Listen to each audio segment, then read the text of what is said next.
Γεια σας, παιδιά. Καλώς τα παλικάρια. Καλησπέρα, τι κάνουμε. Καλησπέρα σας. Χαίρομαι πάρα πολύ που επιτέλους έχουμε δύο ανθρώπους της τέχνης. Προφανώς θα μας παίξετε πιάνο. Καταλάβατε λόγω του πιάνο. Μα είναι... Όχι, είναι εντυμένοι σαν να πηγαίνουν σε μια συναυλία. Χαίρομαι πάρα πολύ που ήρθατε. Τι θα μας παίξετε σήμερα? Πρώτα είναι το Godfather, μετά της Carmen. Α, Μπιζέ. Μάλιστα. Και μετά έχουμε επιλέξει το... Τα παιδιά του Πειραιά. Τα παιδιά του Πειραιά. Μπράβο σας. Πολύ ωραία. Άρα, όπως καταλάβατε, εσείς οι ακαλλιέργητοι, θα ακούσουμε ένα κομμάτι ακάτρεμα, γιατί έχουμε ένα πιάνο, θα μας παίξουν δύο κύριοι, οπότε προφανώς θα ακούσουμε ακάτρεμα. Συγγνώμη, αλλά δεν ταιριάζει με αυτό που θα πω.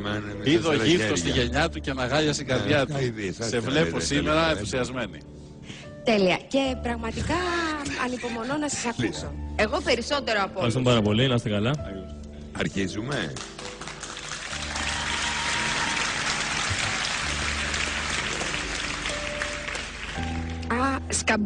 Σκαμπό, δεν έχετε φέρει σκαμπό?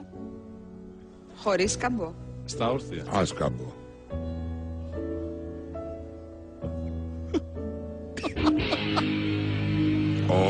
Τι κάνατε?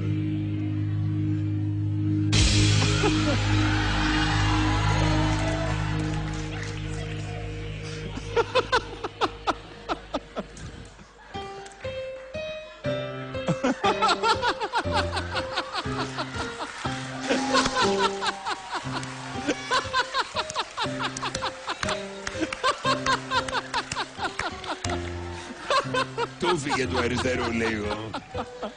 Τα χτύπησα.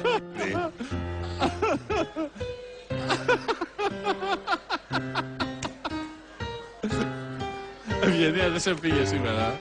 Ναι.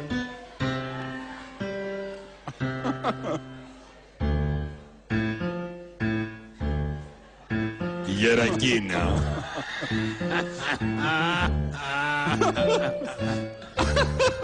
Χορεύεται.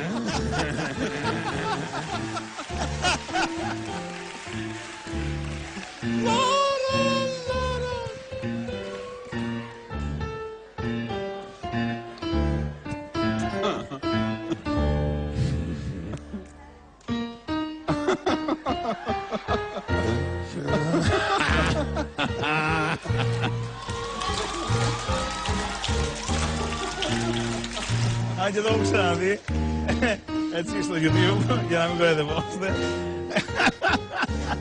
Πολύ καλό και εδώ.